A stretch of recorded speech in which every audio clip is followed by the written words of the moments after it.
Hello friends, आपका बहुत बहुत स्वागत है हमारे चैनल सरकारी नौकरी में। जैसा कि आप स्क्रीन पर देख पा रहे हैं, इंडियन कॉन्स्टिट्यूशन जो अपना भारत का संविधान है, भाग 3, उसके जो मूल अधिकार जो हमें मिले हुए हैं, अनुच्छेद 12 से लेकर 35 तक वर्णित किए गए हैं, जिसके अंतर्गत अनुच्छेद 12 और 13 के बारे में हम इस वीडियो में जानेंगे। जिन्होंने अभी तक चैनल सब्सक्राइब नहीं किया है, चैनल को जरूर सब्सक्राइब कर लें और बेल आइकन जरूर दबा लें, क्योंकि इस तरह की नोटिफिकेशन आपको मिलती रहेंगी और इस तरह की वीडियो इस चैनल पर आती रहती है। चलो तो हम पढ़ते हैं भारत का संविधान। जैसे कि मैं पार्ट फर्स्ट और पार्ट सेकंड जो अपने भाग 1 है और भाग 2 है, उनको मैं अच्छे से डिफाइन कर चुका हूँ। आप प्लेलिस्ट में जाके वीडियो देख सकते हैं। तो अनुच्छेद 12 और 13 क्या कहते हैं? तो अनुच्छेद 12 के अंतर्गत अपने मूल अधिकारों की परिभाषा समझाई गई है। जैसे कोई चीज़ की स्टार्टिंग अपन जब करते हैं कि अपने कौन कौन से मूल अधिकार हैं, कितने मूल अधिकार किस अनुच्छेद में दिए गए हैं, तो इन मूल अधिकारों को आपसे कोई छीने नहीं, आपसे कोई वापस नहीं ले पाए, इसके अंतर्गत इस अनुच्छेद को विख्यात किया गया है। कहने का मतलब ये है कि पहले उसको परिभाषा दी गई है कि मूल अधिकार किसे कहते हैं। दूसरी बात फिर बोला गया है कि मूल अधिकारों को आपसे कोई नहीं छीन सकता। मैं एक बार थोड़ा सा डेफिनेशन इसकी समझाऊंगा, उससे पहले एक बार मैं ये बता देता हूँ आपको कि इस अनुच्छेद के तहत क्या लिखा गया है।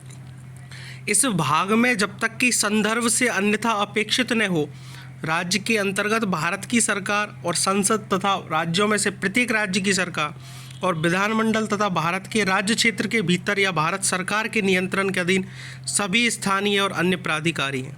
ये लाइन आपको बिल्कुल समझ में नहीं आई होगी। मैं एक सीधी सी लाइन में इसकी डेफिनेशन बता देता हूँ कि राज्य ऐसा कोई भी कानून नहीं बनाएगी, राज्य ऐसा कोई भी विधि नहीं बनाएगी जिसके अंतर्गत आपके मूल अधिकार आपसे छीन लिए जाएं। राज्य कानून बना सकती है सामाजिक व्यवस्था को बनाए रखने के लिए, लेकिन मूल अधिकार आपसे नहीं छीन सकती। ये राज्य के बारे में यहाँ बताया गया है। अब एक वर्ड यहाँ पर यूज लिया गया है, राज्य। तो आप राज्य किसको बोलेंगे? जैसे राज्य के अंतर्गत यहाँ भारत की सरकार भी आती है, संसद भी आती है, राज्य विधानमंडल भी आता है, स्थानीय प्राधिकारी भी आते हैं, स्थानीय पदाधिकारी भी आते हैं। जैसे आपसे बोले भारत की सरकार में कौन कौन आएगा, तो जितने भी मंत्री हैं, मंत्रालय, विभाग, सेना, जितनी भी सेवा संस्थाएं, पीएसयू कंपनी है, ये सारी चीज़ें भारत सरकार के अंदर। संसद के अंदर लोकसभा, राज्यसभा, राष्ट्रपति, अध्यक्ष, सभापति, सभी सदस्य जितने भी हैं, ये कोई भी कानून नहीं बना सकते। संसद के पास बिल्कुल शक्ति है, लेकिन वो एक तरीके से है। राज्य की जैसे सरकार में बात करें तो राज्य के सभी मंत्री, मंत्रालय, सचिव जितने भी हैं, वो कोई भी ऐसा कानून नहीं बना सकते जो आपसे आपके मूल अधिकार छीन लिए जाए। और राज्य की विधानमंडल में बात करें तो विधानसभा, परिषद, सदस्य, उनके अध्यक्ष।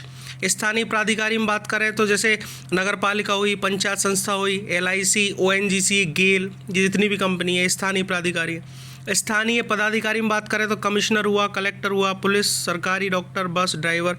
एक कोई भी ऐसा कानून नहीं बना सकते जिसके अंतर्गत आपसे अपने मूल अधिकार छीन लिए जावे। बनाने का बिल्कुल नियम है, संसद के पास शक्ति है, लेकिन एक अलग तरीका है जो अपन अनुच्छेद 13 में समझेंगे। ये अनुच्छेद 12 कहता है और राज्य की परिभाषा इस तरह से दी है। आप सोचो, राज्य हमारा राजस्थान, यूपी, बिहार, ये राज्य नहीं है। राज्य का मतलब ये सब चीज़ें, भारत की सरकार, संसद, राज्य विधानमंडल, स्थानीय प्राधिकारी, स्थानीय पदाधिकारी, ये सब आते हैं। तो ऐसा कोई कानून नहीं बनाएंगे जिससे आपके मूल अधिकार आपसे छीन लिए जावें। ये अनुच्छेद 12 कहता है। चलो हम बात करते हैं अनुच्छेद 13 के बारे में।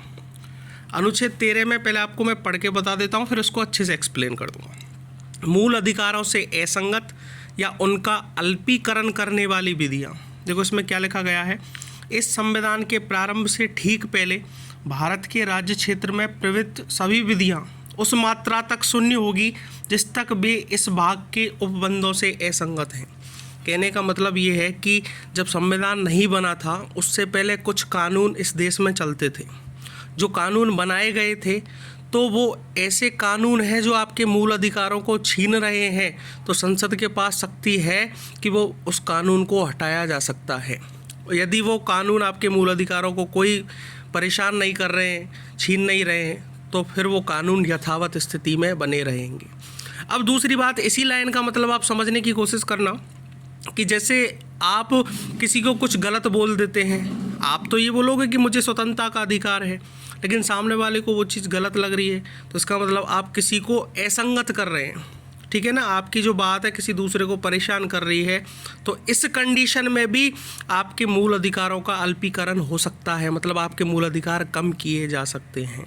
ये अनुच्छेद 13 का एक पॉइंट कहता है। सेकंड पॉइंट में बात करें तो राज्य ऐसी कोई विधि नहीं बनाएगा जो इस भाग द्वारा प्रदत्त अधिकारों को छीनती है या न्यून करती है, और इस खंड के उल्लंघन में बनाई गई प्रत्येक विधि उल्लंघन की मात्रा तक शून्य होगी।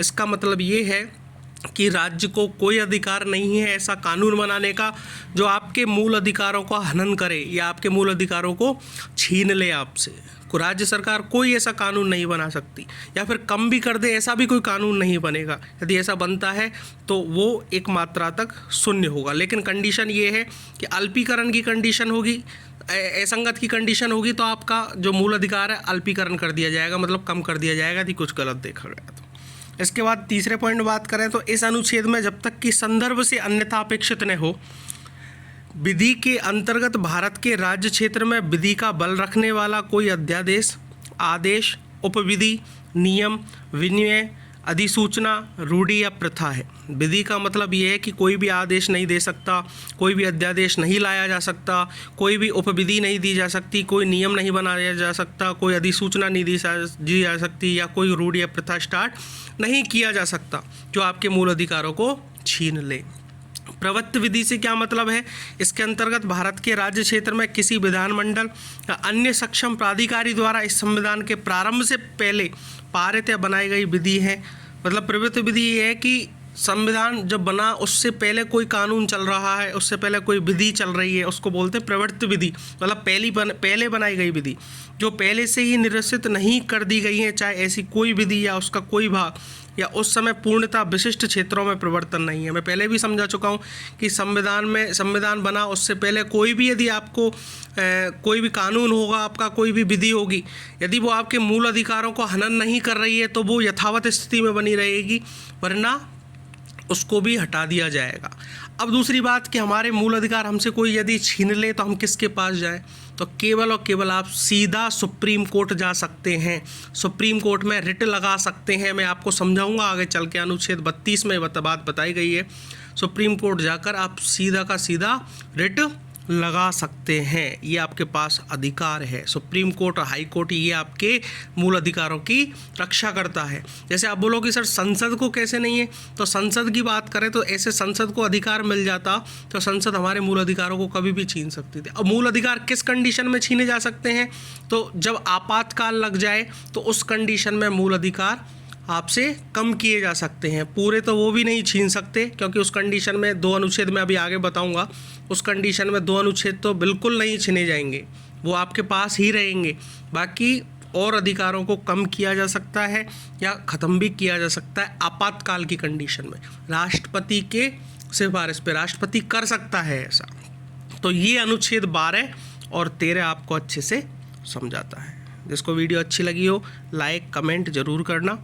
Thank you very much.